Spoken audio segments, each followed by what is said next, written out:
बाबा साहब अम्बेडकर ने कहा था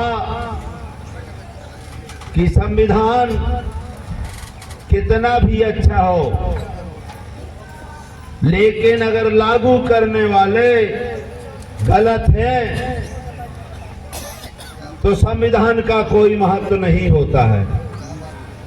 और संविधान कितना भी कैसा भी हो, उस संविधान को चलाने वाले अच्छे हैं तो उस देश को संविधान सर्वोच्च माना जाता है। तो हमारे देश का संविधान विश्व का सबसे अच्छा संविधान है, लेकिन चलाने वाले जो लोग हैं मुझे नहीं लगता कि शायद है वो विश्व के किसी लायक हों। किसी लायक नहीं है, संविधान को बर्बाद करने वाले हैं। और इसके जिम्मेदार संविधान को न चलाने वालों की जिम्मेदारी नहीं है, संविधान को चलाने की जिम्मेदारी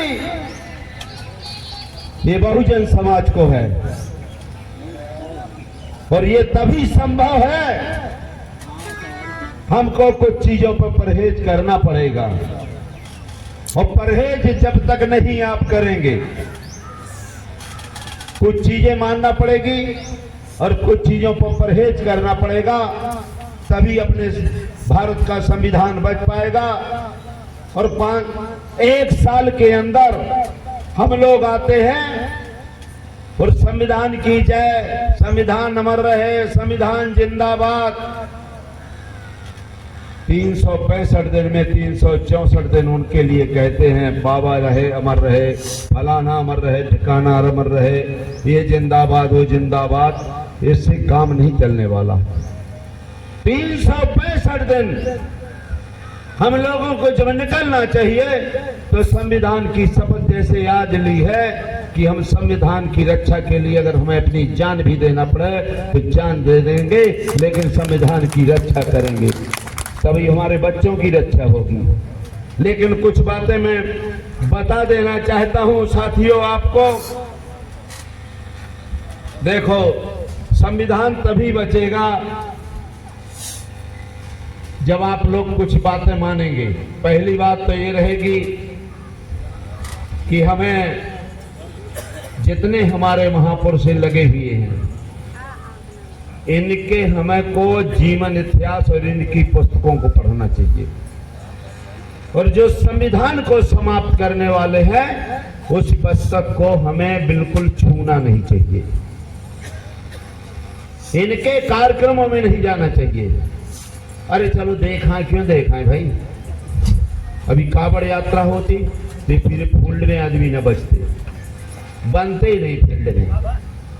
संविधान की कसम खाते हैं हम लोग, दूसरों को कहते हैं बहुत बेकार आदमी हैं, अरे वो बहुत बड़ा बेकार है, मनुवादी हैं।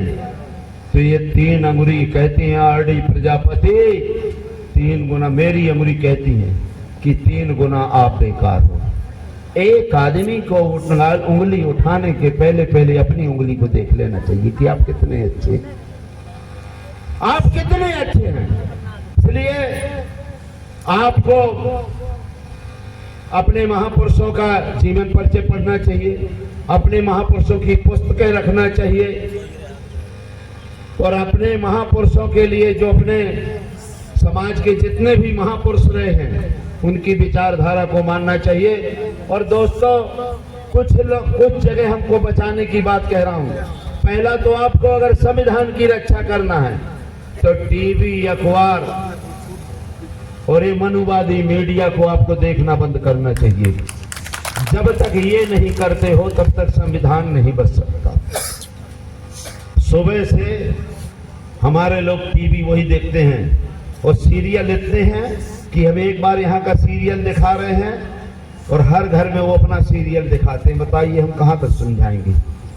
मैं 5 साल से लगा हूँ और मैं आपसे माननीय सांसद जी सभी लोगों से निवेदन कर रहा हूँ, पूर्व विधायकों में मुझे लगता है आरडी प्रजापति भी हो, मध्य प्रदेश के अंदर विधायकों में तो कोई है ही नहीं है जो ओबीसी का काम कर रहा हो। संसदों में नहीं है, माफ करिएगा, मैं किसी की बुराई नहीं कर रहा हूँ। 24 घंटा मेरा एक ही काम है, SC ST OBC माइनॉरिटी, और मेरा रथ भी चलता है 24 घंटा। एक दिन नहीं बंद होता है। इसलिए नहीं बंद होता है कि मैं अपना परिचय देना चाहता हूं। मैं साथियों, मुझे सबको आरडी प्रजापति कहता है। मैं 3 नौकरी छोड़ के आया हूं। मानवर काशीराम जी के साथ मैंने डीएस फोर्स से काम किया है। मैं बीएसपी में रहा हूं और डीएस फोर्स से काम करने के बाद मुझे दायित्व मिला। मध्य प्रदेश के 3 हमने सांसद बनाया। पहला सांसद हमने रीवा से बनाया, दूसरा सांसद हमने आपके सुखलाल भाई कुशवाहा को 2 मुख्यमंत्रियों को हराया, सतना से बनवाया। तीसरा सांसद भी हमने रीवा से बनाया और दूसरा सांसद भी रीवा से बनाया। और मैं भी 1996 में लोकसभा का चुनाव लड़ा। पहला चुनाव मां भारती के खिलाफ 96 में। अभी एक आपने सुना होगा कि आरडी प्रजापति, मैं उस जगह से आता हूं जहां बागेश्वर, अब बागेश्वर का नाम तो सुना होगा, धीरेन्द्र शास्त्री का। धीरेन्द्र शास्त्री का नाम सुना है और शायद भारत में मुझसे ज्यादा उनका विरोध करने वाला कोई नहीं होगा भारत में। और जितने मेरे ऊपर आक्रमण कराए, शायद कोई आक्रमण झेल भी नहीं सकता। 1,000 पुलिस, 4 बार मेरी गाड़ियों को फोड़ना, लेकिन जब तक आप अंधविश्वास का विरोध नहीं करोगे तब तक आप आगे नहीं बढ़ सकते हैं। बाबा साहब की शपथ लेते हैं, अंधविश्वास को 100 में 100% समर्थन करते हैं। अब बताएं, मुझे समझ में नहीं आता क्या है। बाबा साहब ने अपने 4 बच्चे खोए हम और आपके लिए। और मैं आपको बता देना चाहता हूं, मैं मंडी अध्यक्ष भी रहा, जिला पंचायत अध्यक्ष भी रहा, विधायक भी रहा। लड़के को जिला पंचायत अध्यक्ष निर्दलीय बनाया, लड़के को विधायक बनाया। लेकिन 5 साल ओबीसी का काम करने के कारण, चूंकि 6 में से अकेला मेरा लड़का विधायक था, भारतीय जनता पार्टी ने मुझे टिकट नहीं दिया। मैंने राजनीतिक अपने बच्चे की भी हत्या कर दी, उससे मुझे फर्क नहीं पड़ने वाला। जब बाबा साहब ने अपने बच्चे हमारे लिए खोए तो हम तो राजनीतिक हत्या हुई है। तो साथियों, हमने भी आपको बता देना चाहता हूं, जहां से मैं हूं 11 सीटों में से खाता नहीं खोलेगा भारतीय जनता पार्टी का। खाता नहीं खोलने दूंगा।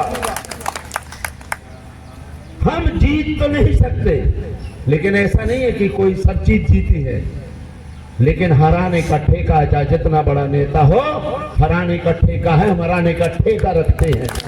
चाहे पीएम आए, सीएम आए, योगी भी गए, लेकिन जमानत नहीं बचा सकते। तीसरे स्थान पर रहेंगे। जहां से हमारा टिकट काटा, ईंट का जवाब पत्थर से देना चाहिए। और जब तक आप ये नहीं करेंगे तब तक बात बनने वाली नहीं है। आप उनसे डरते हो, आप उनसे डरते हो जो परजीवी हैं। परजीवी हैं, ये हमारी ही खटिया में रहते हैं खटमल, और हमारा ही खून चूसते हैं। ये हमारे कपड़े में रहने वाला चीलर हमारा ही खून चूसता है, और हमारी गंदी नाली में रहने वाला ये मच्छर हमारा ही खून चूसता है। और इनके लिए आप गर्म कपड़ा लाओ, गर्म पानी ला करके खटिया में डाल दो, कपड़ों में डाल दो, और जो आपकी गंदी नाली है उसमें मिट्टी का तेल डाल दो, अपने आप समाप्त हो जाएंगे।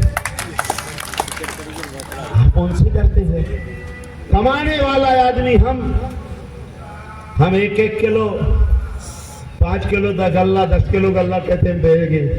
मोदी जी कहते हैं कि मैं इतना गल्ला दे रहा हूं, मैं इतने करोड़ों लोगों को, मैं गरीबी रेखा से नीचे वालों को गल्ला दे रहा हूं। मैं भारतीय जनता पार्टी के लोगों से निवेदन करूंगा कि तुम्हारे बाप ने कभी हर चलाया क्या? कभी आपने दूध दुहा क्या? अगर भाजपा के लोगों से पूछो कि गाय का दूध कहां से दुहा जाता है, भैंस का कहां दुहा जाता है, तो ये फन नहीं देखेंगे। मुझे नहीं कहना चला, उन्हें नहीं कहना चाहिए। ये पड़वा के यहाँ दूध लेने चले जाएंगे कि उनको गाँव में ही नहीं है कहां से दूध दिया जाता है। इन निकम्मों को जब तक आप सावधान नहीं करोगे, और सावधान अपने लोगों को करना चाहिए, उनको तो सावधान वो अपने आप है। मेरा कहने का निवेदन ये है कि आप लोग, बहुत ढेर सारी चीजें हैं, आप माननीय सभी को मैं निवेदन कर रहा हूं कि मुहूर्त बहुत लोग मानते हैं। अभी हमारे कुछ लोग ओबीसी के लोग नहीं, सभी लोग हैं, शादी करेंगे मुहूर्त में होगी, वो बाबा साहब की फोटो लगेगी और भगवान बुद्ध की फोटो। अब बताइए, अगर जहां भी बाबा साहब होंगे वो रोते होंगे। मैं एक ऐसा नेता हूं कि हमने अपने बेटे की शादी, विधायक था और मैंने 4 बेटे की शादी मुहूर्त में कभी नहीं आज तक की, ना कभी मुहूर्त में फार्म भरा, और सब चुनाव मैंने ही जीते हैं। कोई मुहूर्त में काम नहीं। उनसे पूछो निकम्मों से कि ये दिन तुम्हारे बाप ने बनाए हैं क्या, कि आरडी प्रजापति ने बनाए हैं, कि माननीय सांसद जी ने, कि लोटाराम निषाद जी ने? नहीं, हम मंगल को मुर्गा नहीं खाएंगे। मतलब मंगल को आप दोस्त 302 होगा तो आप सजा नहीं होगी क्या? 302 होगा, सजा नहीं होगी क्या? आप दोस्तों, मैंने उसको आजमाया है, क्योंकि बाबा साहब का सही सिपाही हूं। मैं 40 साल से गाड़ी चला रहा हूं, 40 साल से गाड़ी मेरी चला रहा हूं, लेकिन चूहा नहीं मरा है। जब अंधा देखेगा तभी चलता हूं, खाली गगरी देखे तब चलता हूं।